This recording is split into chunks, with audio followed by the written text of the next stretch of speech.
যেখানে নাকি এক আনা দু আনায় পার হয়ে যায়, আর তুমি কিনা বলছো 16 আনা। আচ্ছা বেশ, আমরা না হয় এক আনা দিব হে, এক আনা দিব হে, দিব আমরা এক আনা, ঘুরে আসি বাঁচাকে না, দিব আমরা এক আনা, ঘুরে আসি বাঁচাকে না, এক আনা দিব হে, আরো পার করো, এক আনা দিব হে, আরো করো না, এক আনা দিব হে। গোবিন্দ আমার স্বভাব চতুর, তাই এখন চাতুরি করে আমার গোবিন্দ বলে, আমি একা না পার করি না, একা না পার করি না, দুজনায় আসিলে একা না নাম চলে না, দুজনায় আসিলে একা না পার করি না।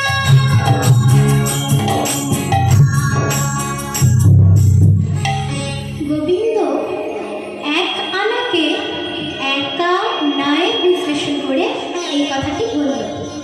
তখন সখীগণ বলে, আচ্ছা বেশ, তবে আমরা 2 আনা দেব।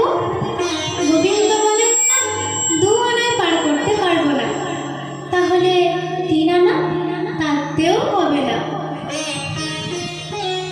এখন সখীগণ বলে, আচ্ছা বেশ, আমরা না হয় 4 আনা দেব হে, 4 আনা দেব হে, আরো 4 আনা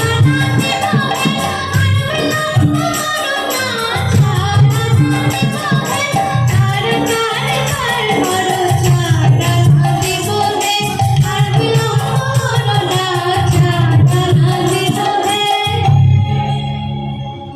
গোবিন্দ বলে, আমি 4 আনা লই না, 4 আনা লই না, আমি 4 আনা লই না, 4 আনা লই না, চতুর্বর্গে ফল ধরে না, 4 আনা লই না, চতুর্বর্গে ফল ধরে না, 4 আনা লই না। কিন্তু কি এই চতুর্বর্গ, কিসে বা ফল ধরে না? ধর্ম, অর্থ, কাম, মোক্ষ, যে চতুর্বর্গ আমাদের অন্তরে বর্তমান, গোবিন্দ বলল সেই চতুর্বর্গ থাকলে তাতে ফল ধরে না, অর্থাৎ সাধন হয় না, অর্থাৎ গুপ্ত সাধনা হয় না। সখীরা বলে, আচ্ছা বেশ, তবে আমরা 5 আনা দেব। নাবিক বলে, আমি 5 আনা লই না, 5 আনা লই না, 5 আনা লই না, আমি 5 আনা লই না, হাতে পঞ্চভূতের আনা আনা, 5 আনা লই না, পঞ্চভূতের আনা আনা, 5 আনা লই না। কিন্তু কি এই পঞ্চভূত? যার ঘাটে নিত্য আসা যাওয়া, ক্ষিতি, আপ, তেজ, মুরুদ, বন, যা দিয়ে আমাদের এই দেহ তৈরি হয়েছে, আমরা এতটাই তুচ্ছ যে আমাদের দেহের মায়া ত্যাগ করতে পারি না। তাই গোবিন্দ বললেন, কৃষ্ণ সাধনা অসম্পূর্ণই থেকে যায়। এই পঞ্চভূতের তো ঘাটে নিত্য আসা যাওয়া, এই দেহ আজ আছে কাল নেই, কিসের এত মায়া? সখীগণ বলল, আচ্ছা বেশ, আমরা 6 আনা দেব। মাঝি বলে, আমি 6 আনায় পার করি না, 6 আনায় পার করি না, 6 আনায় প্রকাশ করে না, 6 আনায় পার করি না, 6 আনায় প্রকাশ করে না, 6 আনায় পার করি না। সখীগণ বলে, আচ্ছা, আমরা না হয় 7 আনা দিব হে, 7 আনা দিব হে, সখীগণ মিলে 7 আনা দিব হে, সখীগণ মিলে 7 আনা দিব হে, তাড়াতাড়ি বার করো, 7 আনা দিব হে, আর বিলম্ব করো না, 7 আনা দিব হে।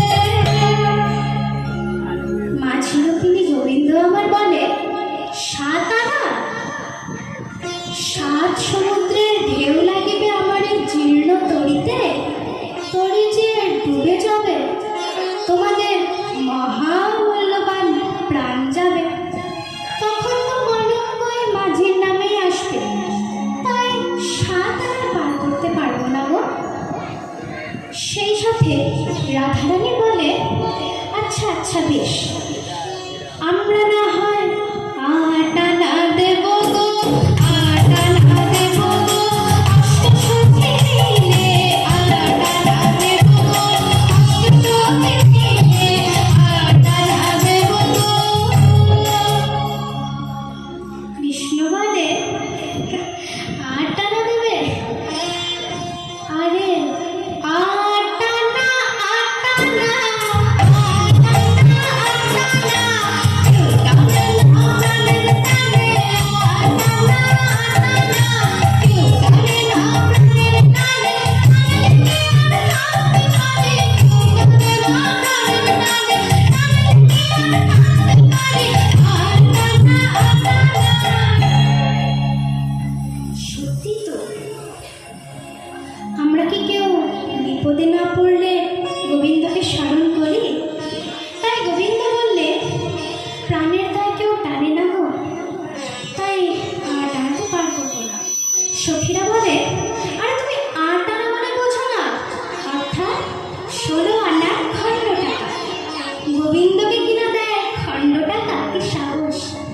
গোবিন্দ বলে, আমি খণ্ড তো লই না, খণ্ড তো লই না, খণ্ড চৈতন্য আমি খণ্ড তো লই না, খণ্ড চৈতন্য আমি খণ্ড তো লই না।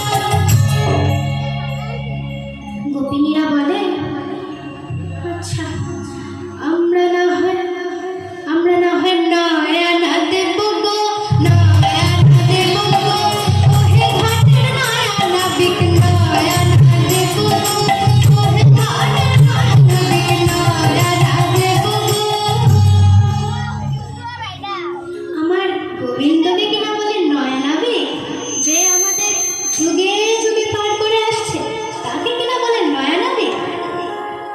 জগৎপালক শ্রীকৃষ্ণ এর উত্তর দিলেন, আমি নয়না, নয়না, নয়না, নয়না, মোহনের পুরানা, নয়না, নয়না, যুগে যুগে গান করি নয়না। আমি বহুদিনের পুরানা, নয়না, নয়না, যুগে যুগে গান করি নয়না, নয়না, বহুদিনের পুরানা, নয়না, নয়না, যুগে যুগে গান করি নয়না, নয়না। সখীরা ক্লান্ত হয়ে বলে, তোমার দেখছি কিছুতেই হচ্ছে না, কি চাই তোমার? আর রাধারানী বলে, যেটাই বলছি সেটাতেই কিছু না কিছু বলেই যাচ্ছে, কি চাই তোমার বলো তো? নাবিক বলে, তোমাদের 16 আনা দাও না, তোমাদের 16 আনা দাও না, 16 আনা দাও না, 16 আনা দাও না। কিন্তু কি করে? গোবিন্দ এও বললেন যে 10 আর 6কে যোগ করে, কিন্তু কি 10 কি 6? 10 ইন্দ্রিয় আর 6 ঋতু যোগ করে 16 আনা দাও, অর্থাৎ তোমাদের 16 আনা দাও না, 16 আনা দাও না, 10 এ 6 যোগ করে 16 আনা দাও না, 10 এ 6 যোগ করে, 10 ইন্দ্রিয় 6 ঋতু, 10 এ 6 যোগ করে, 10 ইন্দ্রিয় 6 ঋতু, 10 এ 6 যোগ করে 16 আনা দাও না। আসলে গোবিন্দ আবার বোঝালেন, গোবিন্দ তার সুসজ্জিত নৌকাখানি নিয়ে যেই নদীতে দাঁড়িয়েছিলেন, সেই নদী জীবন নদী। আর এই জীবন নদী পার করতে হলে যে 16 আনাই দিতে হয়, না হলে জীবন বিফলে যায়। তাই চলো আমরা সব কাজ ফেলে এসে শ্রীকৃষ্ণের মহিমা